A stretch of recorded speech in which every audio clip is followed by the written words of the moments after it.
Hello, everyone, and welcome to day 4 of the Virtual Island Summit.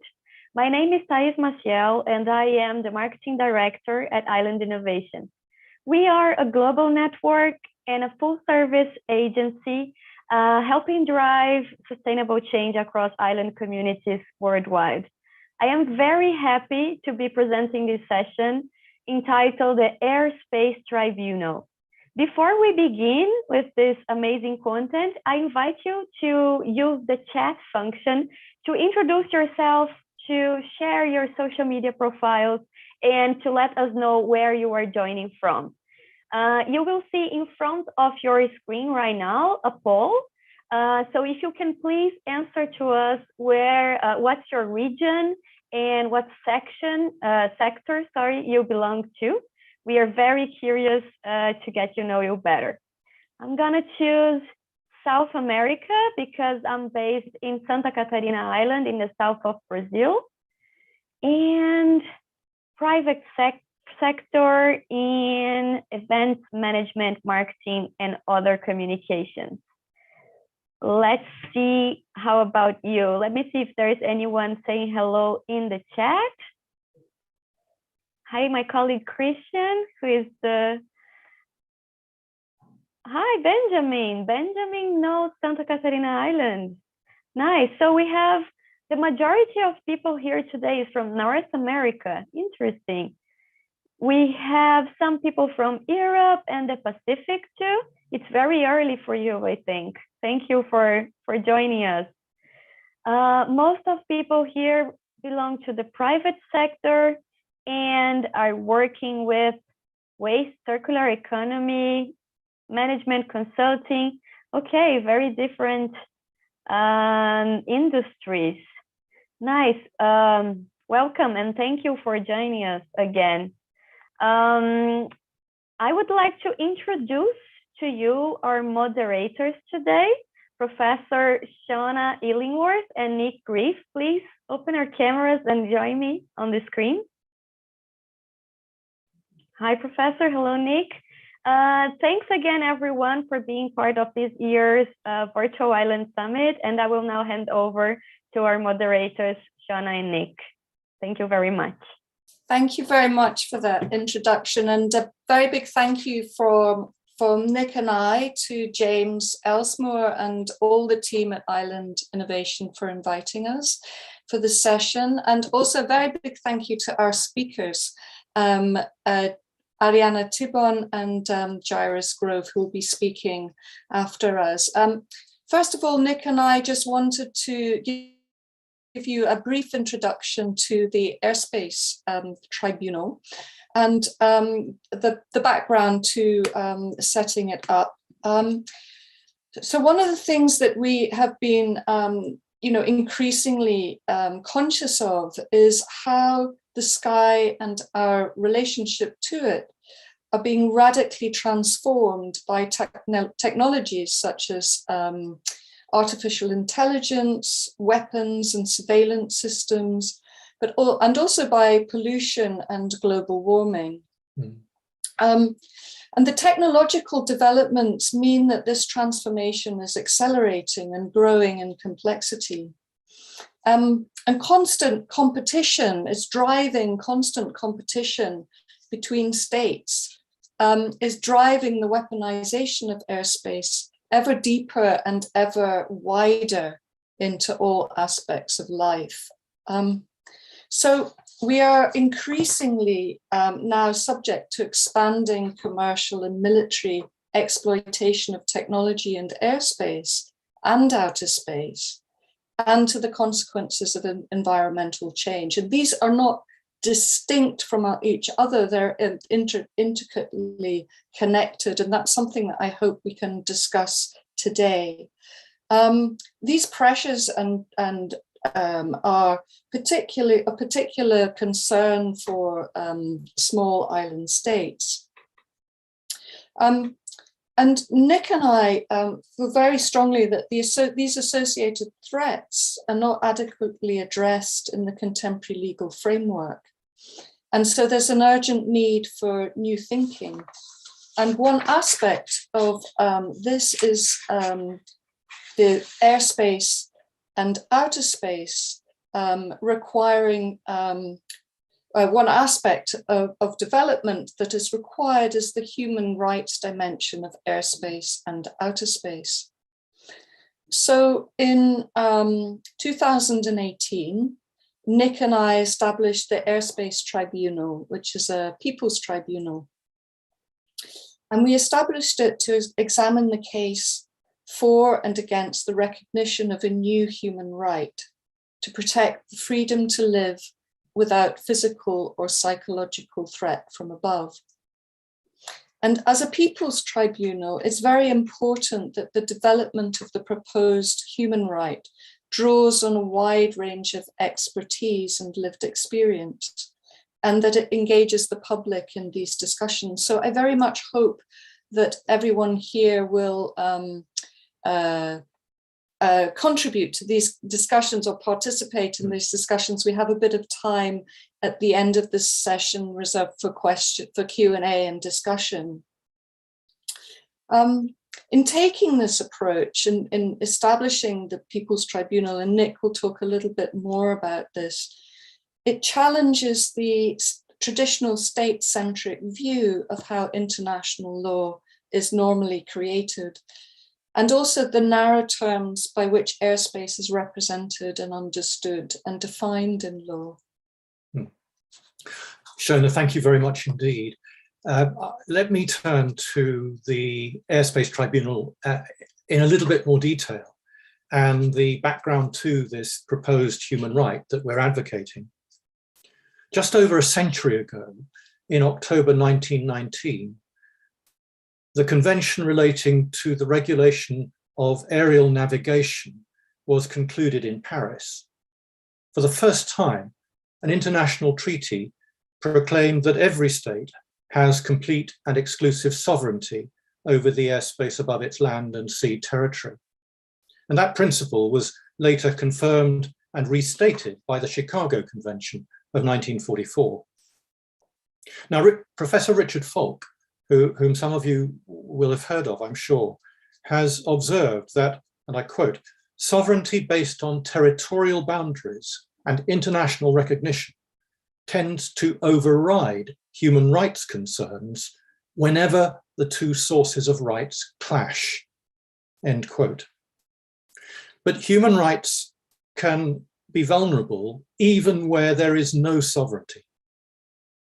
In 1967, 10 years after the launch of Sputnik 1, the first artificial Earth satellite, the Outer Space Treaty codified key legal principles governing outer space, declaring it to be international, in other words, no sovereignty, and declaring that its exploration and use would be, and I quote, "the province of all humankind for peaceful purposes."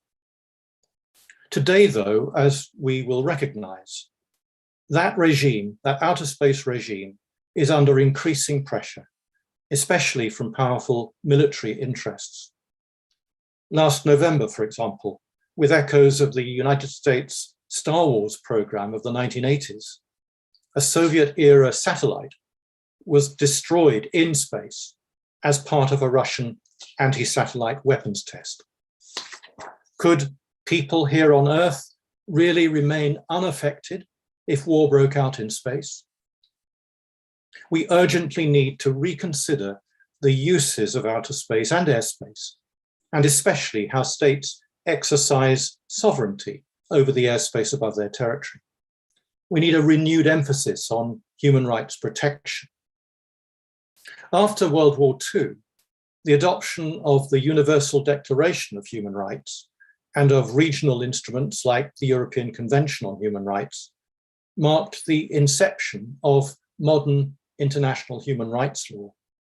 And that body of law restricts the exercise of sovereignty by states.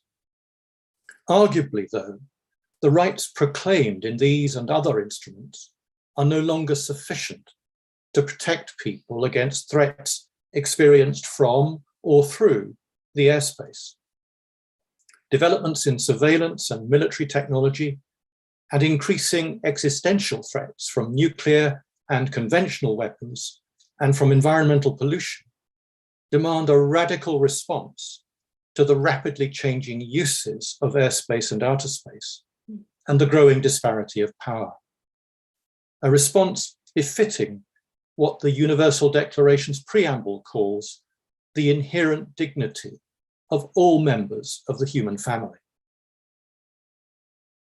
On the 1st of March 1954, the United States carried out a thermonuclear weapon test, codenamed Castle Bravo, on Bikini Atoll in the Marshall Islands. The explosive power of that test was 1,000 times stronger than the bomb that destroyed Hiroshima. 1,000 times stronger. Some 62 years later, on the 8th of March 2016, in his opening statement to the International Court of Justice in the case between the Marshall Islands and Pakistan, the Marshall Islands co-agent and former foreign minister, the late Tony de Bruyn, recalled how, as a 9-year-old boy, he had seen children playing in the radioactive dust that fell from the skies. They had thought it was snow. I was alongside Tony in court that morning. I heard the emotion in his voice, and I saw the impact that his opening statement had on many of the judges in court. And it seems to me and to Shona that one of the things the Marshallese people lost that day in 1954 was the freedom to look up at the sky and not feel threatened. Against that background, let me turn very briefly to 3 questions about this project. Now, let me remind us all that the purpose of the Airspace Tribunal, a People's Tribunal, as Shona has explained, is to consider the case for and against the recognition of a new human right to protect the freedom to live without physical or psychological threat from above. So the first question that arises is, do we need this proposed new human right? Or to put it another way, aren't existing human rights adequate? It might be argued that what we are advocating here is already covered by existing rights, such as the right to life or the right to respect for private life, especially as the notion of private life includes the protection of physical and psychological integrity. But there are compelling reasons for recognizing this proposed new human right, we suggest. At the Airspace Tribunal's inaugural hearing in London in 2018, and again in Sydney and Toronto and Berlin more recently, we heard why threats from above need to be taken much more seriously than they are. Standalone recognition of this proposed right to live without physical or psychological threat from above is needed to highlight the particular gravity of such threats and their insidious contribution to human fear and anxiety in the context of ongoing, rapid technological change. Such recognition, we argue, would set an appropriate standard of conduct, fulfill an important educational role, and hopefully, in time, promote a culture of compliance. And there's precedent for human rights which were once subsumed within broader rights or freedoms being specifically protected or becoming specifically protected as thinking or technology evolves, like the right to the protection of personal data, for example, a right that has been carved out of the right to respect for private life. And I think that's a good example of human rights involving in step with advances in technology, not inhibiting the benefit of such advances. The proposed right, we say, would be a timely response to the various invasions of personal autonomy which people are exposed to from or through airspace as a result of technological developments, and especially people who experience physical or psychological harm as a result of hostile activity. Secondly, what kind of right would this be? Well, what we're suggesting is that this right would be a qualified human right, not an absolute right. In other words, interference with its enjoyment would be allowed as long as the restriction was prescribed by law and no greater than necessary to achieve a legitimate aim, such as public safety or the prevention of harm or crime. For example, we know that aerial surveillance is not always harmful. Speakers at our Airspace Tribunal hearings have pointed out that it was thanks to satellite imagery that the world learned of the Bosnian genocide, triggering investigations that led to the convictions of those responsible. And another speaker explained how satellites are being used to detect slavery and other human rights abuses, as well as environmental destruction. It's also important to emphasize that we're not advocating a pacifist position or denying states the right to use armed force in accordance with the UN Charter, in other words, in self-defense or with the authorization of the UN Security Council. Indeed, if the freedom to look up and not feel threatened were specifically recognized in international human rights law, I think this could enhance protection under international humanitarian law, which is the body of law that is designed to spare civilians and other non-combatants from the effects of war, from the effects of hostilities. In particular, by requiring a more humane approach in law to the psychological effects of warfare. The rules of international humanitarian law that are designed to protect civilians would have to be interpreted and applied in the light of this proposed human right, protecting the freedom to live without physical or psychological threat from above. And finally, how should this proposed right be created? Well, it could be recognized by the courts and by other tribunals through a dynamic extension of existing rights, like the right to life or the right to respect for private life. But in the interests of certainty and legitimacy, we think it would be better to formulate and adopt a specific right through the normal international and domestic political processes with the active involvement of people around the world. And that brings us right back to the hearings of the Airspace Tribunal that have already taken place, and in particular to the central role of our audiences, who are the tribunal's judges. Thank you very much indeed. We look forward to our speakers' presentations and to the Q&A later. And it's my great pleasure now to introduce Ariana Tybon, who is a member of the Republic of the Marshall Islands National Nuclear Commission. Ariana, welcome.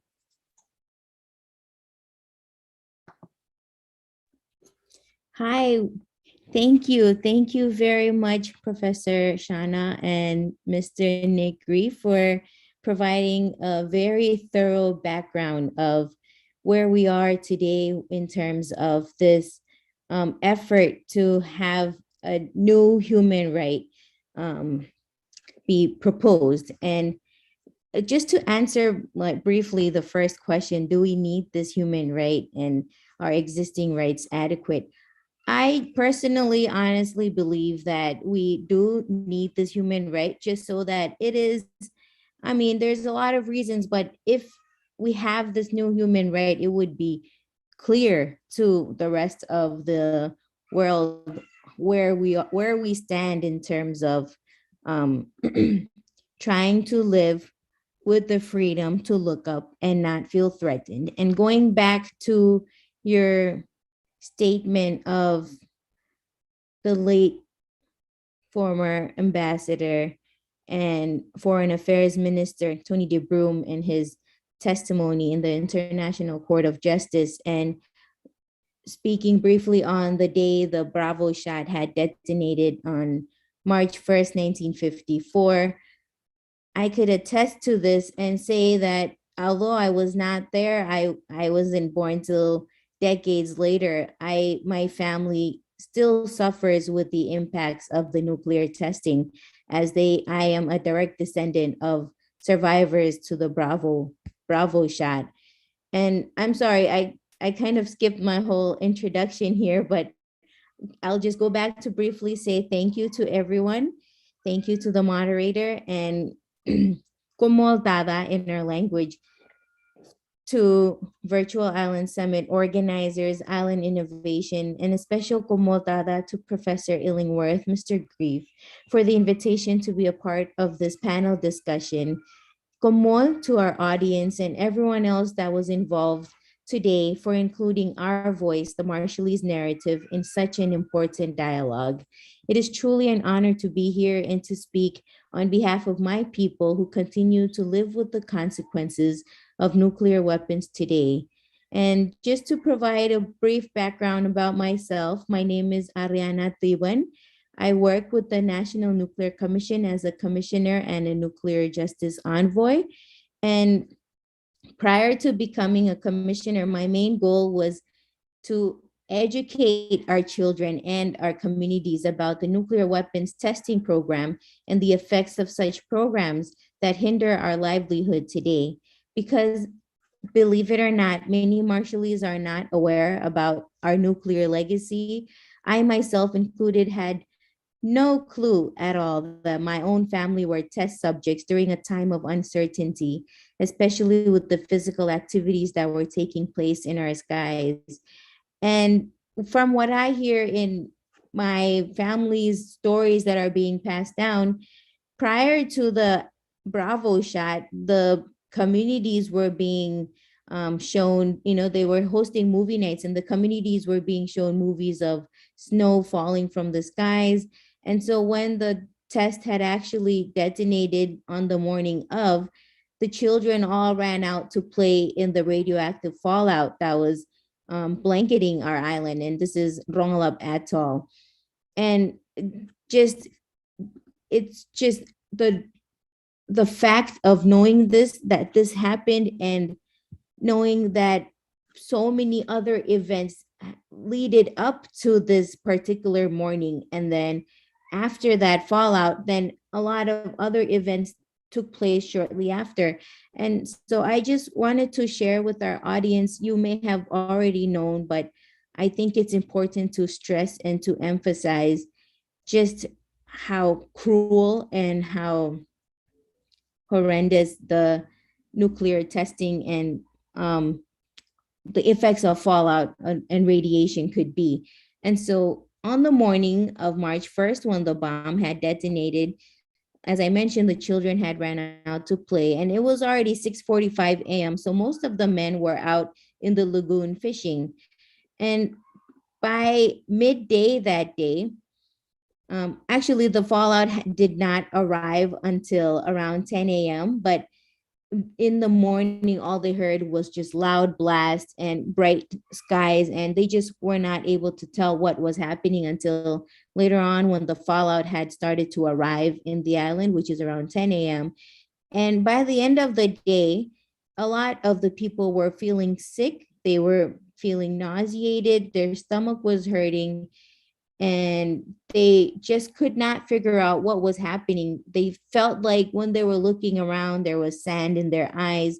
The fish that they started consuming that was caught that earlier that morning tasted like they were munching on sand.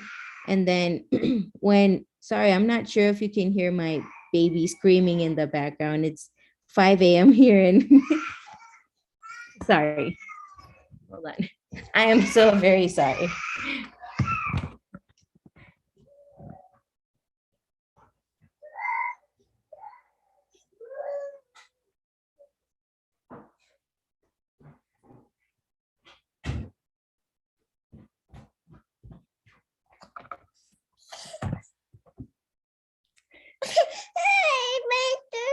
Okay. Okay.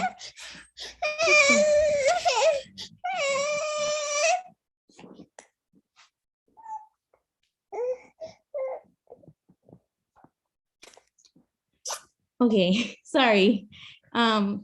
So after the Bravo shot had gone off and the people had started to, consume the food, they just could not figure out why the food tasted sandy and their eyes looked like they were looking around feeling like there was sand in their eyes. And so early the next morning, they and this is from accounts of my great grandfather who was living on Ronglab at that time. He shared his testimony in an interview later on, several decades later, that there was not a single person that was able to move around. There was only the young boys who were able to go around and deliver coconut drinks to the families because the water in their catchments had turned yellow. The hair had already started to fall off, and the fingernails started to turn black. They were already throwing up. They could not comprehend or understand what was happening. And they had to live with this for the next 3 days. And the community was just entirely sick. It was a very horrific scene for him as he watched his children itching, and when they would scratch their skin would peel off. And his wife was just not in a good state to get up to make food for the family, and he himself was very, very sick. And so this is a great threat. Just what was happening in the skies, whatever takes place in the skies eventually comes down. And it was a morning that in all of them on the island just would never forget. And I'm sorry, I'm sort of losing my train of thought here, but I just wanted to share that I completely agree with the idea to introduce this new human right. And I personally completely support this. I've met with my colleagues regarding this, and the National Nuclear Commission is in full support of introducing a human right that would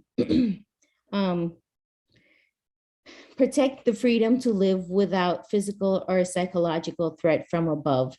And I just wanted to touch briefly on how we could improve our understanding and recognition of the impacts of threats from developments such as nuclear weapons testing. And I think recognition and understanding of the impacts of physical and psychological threats begin with the communities that are most impacted. And oftentimes, these communities are often the most vulnerable communities as well. And for some reason, I cannot figure out why their accounts so easily get disregarded or discredited. And so providing platforms such as this to be able to share their stories, and even though a lot of my family members have passed on, the survivors of the nuclear testing, I am here today to amplify their voices and to share the effects of nuclear testing. And I might be running out of time, but as I mentioned before, many children in the Marshall Islands are not aware of the nuclear legacy. It was not until 2019 that a curriculum was established. And so since 1946, when the nuclear weapons testing program had began here in the Marshall Islands, all the way until 2019, we were not learning about this legacy. And just to also add on, the National Nuclear Commission, where I work, was just established a year before the Airspace Tribunal. So I don't think it's a coincidence that this work is getting aligned, and we're now working with the Airspace Tribunal, or trying to work with and support the Airspace Tribunal efforts, as we are also very new in this field and the nuclear legacy, and just being a part of discussions regarding the nuclear legacy. And so I think I think that is all that I have to share for now, and I might have more to add on later. My 6-year-old is now here staring at me. Thank you all. Ariana, thank you so Thank much. you. That was so heartrending to hear about those traumatic consequences of the Bravo test. And you have certainly amplified your great-grandfather's voice for us today. Thank you so much. And I have ringing in my ears your warning that whatever goes on in the sky eventually comes down to Earth. And I want to say on behalf of Shona too, it's brilliant that we can be working together with you on these issues. Yeah. Thank you again. And it was lovely to meet your baby too. I want now to welcome Professor Jairus Grove. Jairus is Associate Professor of Political Science and Director of the Hawaii Research Center for Future Studies at the University of Hawaii.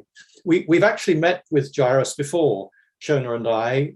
Jairus spoke at one of our hearings in Toronto. So Jairus, it's really good to see you again, albeit virtually. And we look forward very much now to hearing what you have to say. Great. Well, thank you for having me again. And it's wonderful to be here. And I want to say thank you to Ariana for sharing your experience, but also your stories and your history. It's the kind of thing that makes a right possible, because a right without that context, without its lived experience, is merely a claim.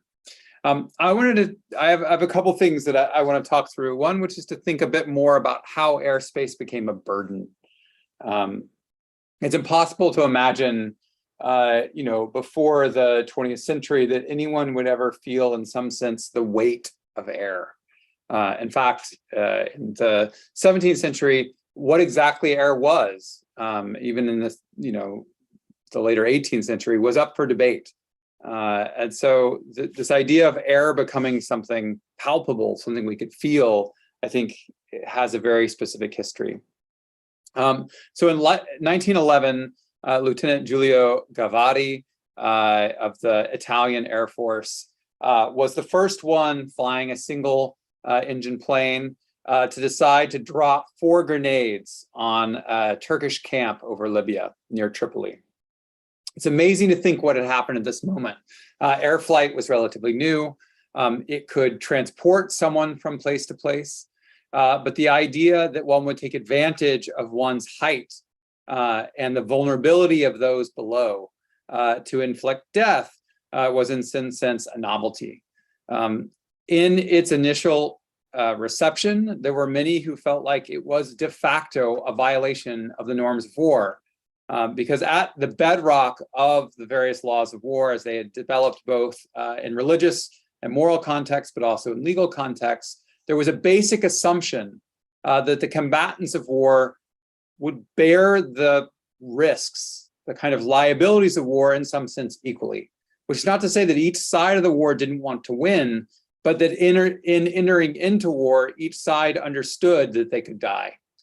There was something about being, thousands of feet above one's adversary that to many appeared not only as cowardice, but as a new scale of cruelty, both morally and in terms of its height. And I think we should think about that, how that became normal, how it became normal that one would kill someone from afar. And it's impossible not to think about the kind of race politics and colonial politics that this took place in, right?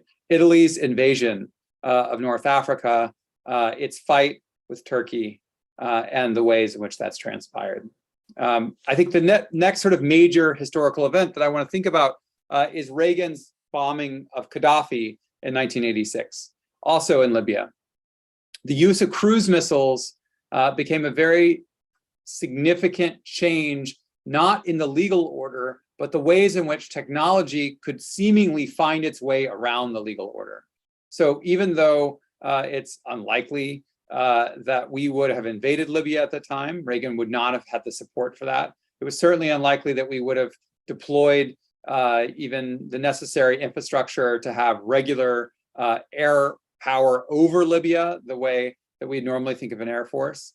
And so the ability to use seemingly precise missiles to fly through airspace as if it were not itself an act of war.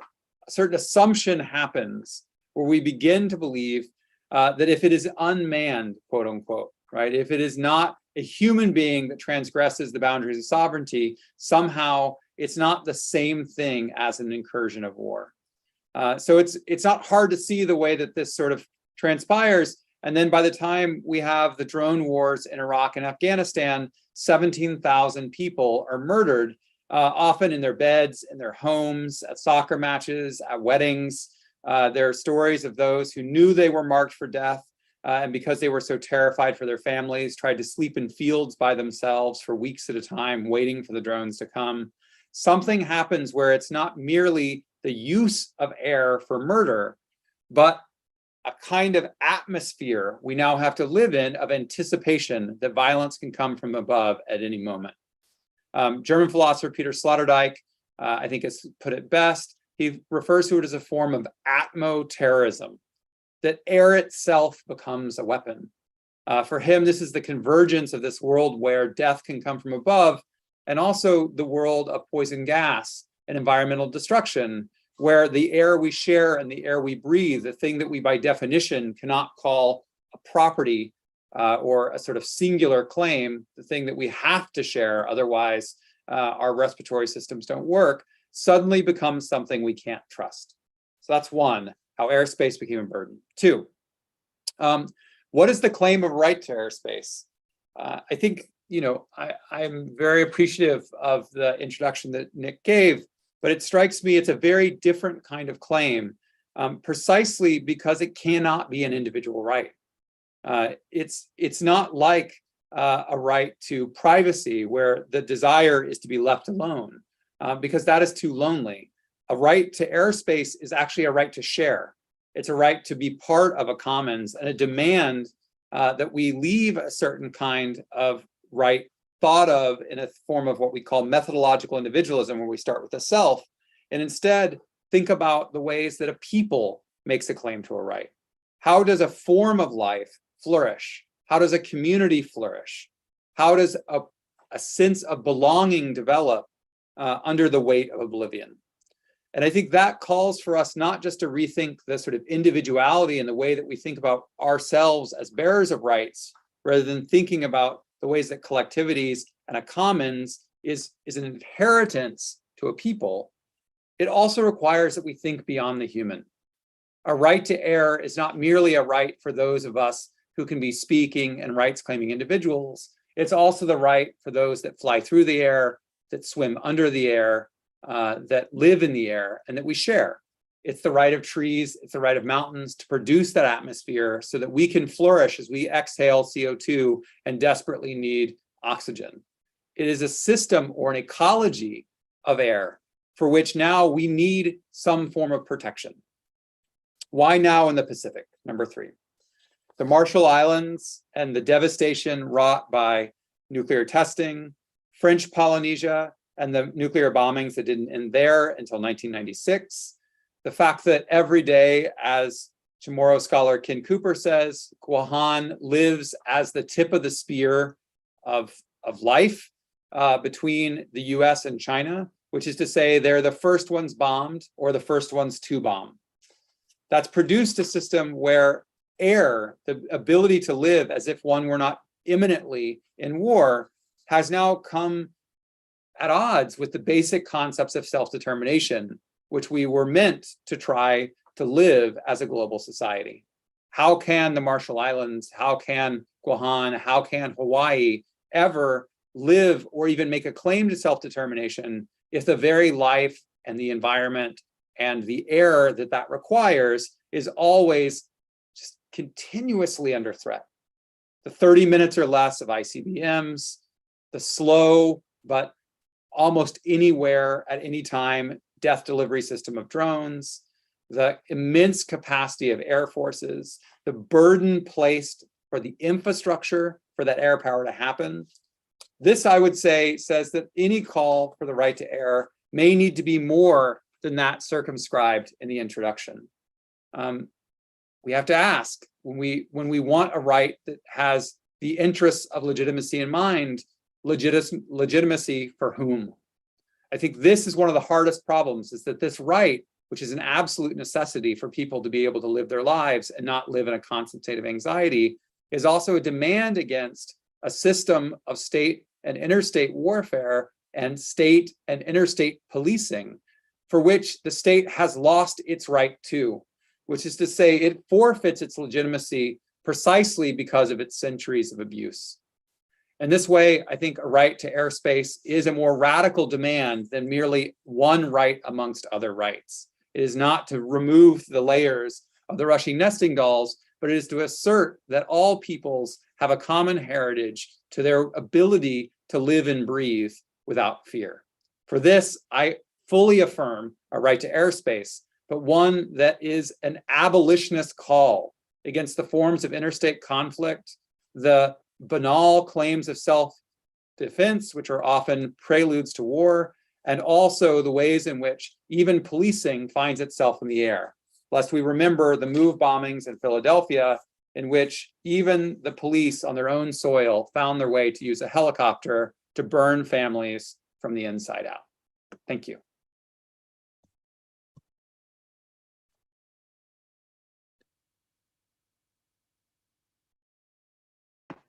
Jairus, thank you very, very much indeed. Again, another powerful presentation, and we take your point that we need to look beyond the way in which we set this out in my introduction and be more radical still. You've given us so much food for thought there, that this cannot just be one right among many, many other rights. We fully take what you say about a people's right and the commons. So thank you again very much indeed, Ariana and Jairus.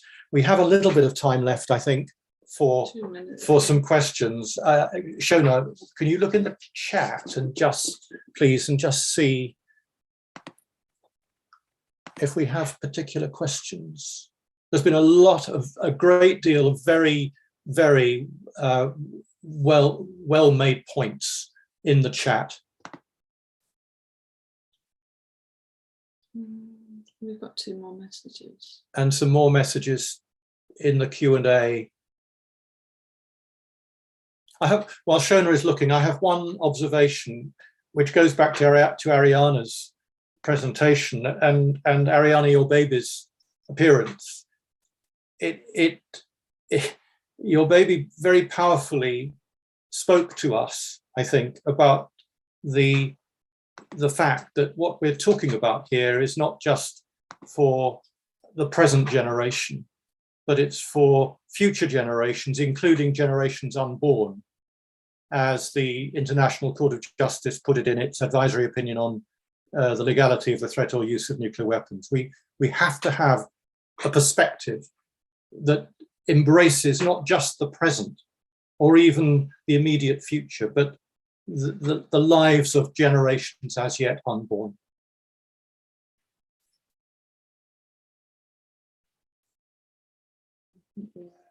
I think we're out of time. I think you're right, Shona. But are there any? Excuse me, Professor, there is a question for you in the chat. I don't know if you saw that. Let me see. Where is the question? I'm sorry if I am saying that wrong, but I think Makelesi is asking, how can we advocate? Yes, this? Sorry, we've just spotted the question. Thank you, Makelesi. How can we advocate for this right in our homelands? Well, first of all, it's going to be brilliant to have a movement across the globe to advocate this right, perhaps in a more radical form than we've suggested so far. Our plan, Shona and my plan, is that by the end of this calendar year, 2022, we want to present a proposal for this new right to the United Nations, the Human Rights Council, human rights bodies, the Council of Europe, and similar bodies around the world. Now, realistically, we recognize that for us to get anywhere with this, we're going to need one or more states to champion this in international fora, like the UN or regional bodies. So I think one thing that people could do would be to pressurize governments, your own government, to advocate in your own communities for your government to be one of the champions of this proposed new human right. There is an awful lot more work to be done.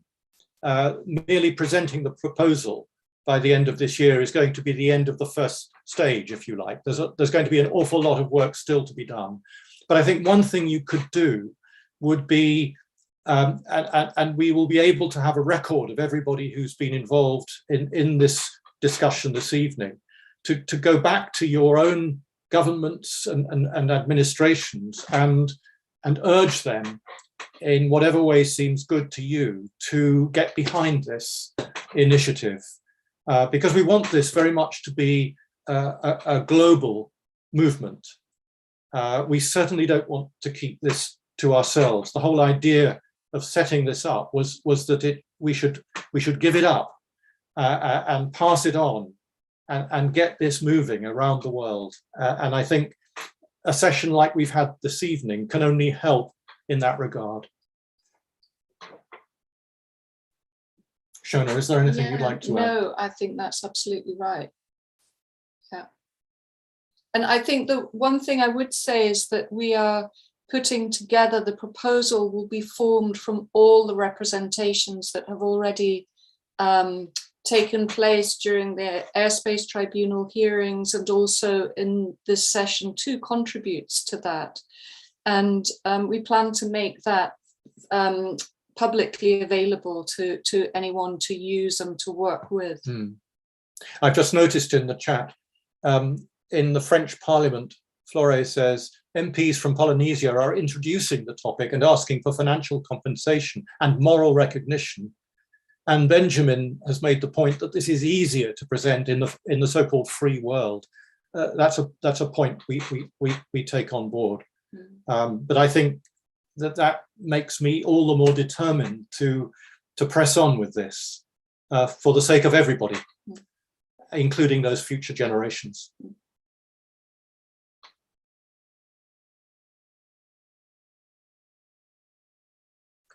I don't know if we can overrun. Is there any, I'm not sure if we have more time.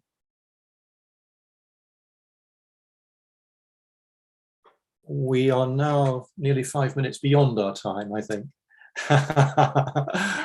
I would like to thank you very much, Professor Shona, Mr. Nick, Jairus, and Ariana, and your baby, Ariana. Yes. Thank you very much for joining us in this highly informative session. It was great.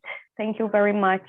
I invite you all to join our next session entitled Islands Holding the World to Account, Co-Creating Global Legal Responsibility. This session will start at 3 p.m. EDT, New York, 8 p.m. BST, London, and 5 a.m. tomorrow, AEST in Sydney. Please follow us on Instagram and other social media channels. Our Instagram account is @_Island Innovation. And please make sure you follow the _Island Innovation, because we don't have access to the other Island Innovation accounts anymore, unfortunately. So we are building this one from scratch.